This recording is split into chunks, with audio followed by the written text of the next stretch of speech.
technologies that are emergent right now will have a major impact over the next, say, 5 to 10 years. And so when I think about things like data-driven solutions, like analytics, specifically predictive analytics, and adaptive learning, I think those have an opportunity to have a major impact on learning. With predictive analytics now, we can do things like predict final grades before you take a course, help students guide them through educational programs more effectively, identify early risk factors for performance and engagement and things like that, which can have a major impact on metrics like student retention rates, graduation rates, and performance.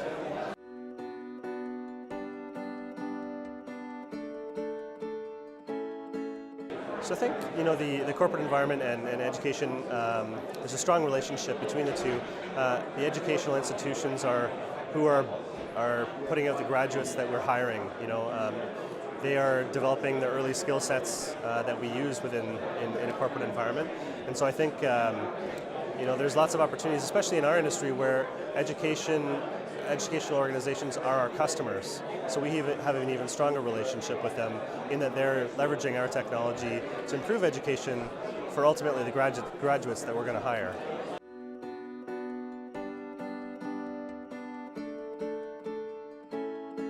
I think if we look at the typical, say, higher education university today, a lot of their focus has shifted towards employability. How are they graduating students that are employable? And that's a great thing, I think, for companies, because they want to ensure that the skill sets that students are graduating with are ones that they need in their organization. But I think the fact of the matter is that, especially in today's environment, things change so quickly, and those skills change with them, that it's really difficult for an academic institution to adapt quick enough to be able to service all the needs of a company. So, if I think about the traditional mission of an educational institution, especially a university, was really to build learners and to teach people how to learn and learn higher order skills like problem solving and how to synthesize information and how to think.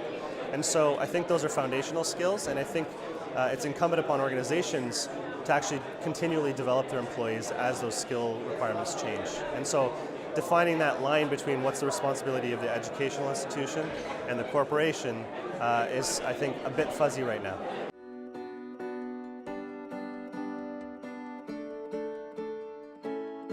I've been with D2L since we started the company 15 years ago. And when we got started, the internet was really just new. We were focused on how can we break down barriers to education. At the time, this is an era where buying things online was kind of a scary thing. Putting your credit card into a website seems like something no one wanted to do. Online banking didn't exist. So bringing education online was a little bit of a scary thing too.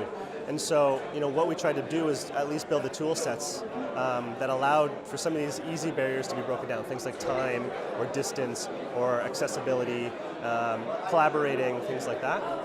And since then, over the last 15 years, a lot of those tools are in place now. Those are table stakes. And so our focus today is really on the same mission we always had, which is about using innovative technology to help transform the way the world learns.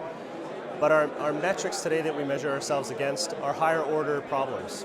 We're trying to impact things like how do we improve personalization and engagement of educational experiences? How do we improve retention rates of students, graduation rates, and ultimately how do we improve outcomes and performance? And so our mission's always been the same, but we think today we're focused on tackling some of the much higher order and much more difficult problems in education.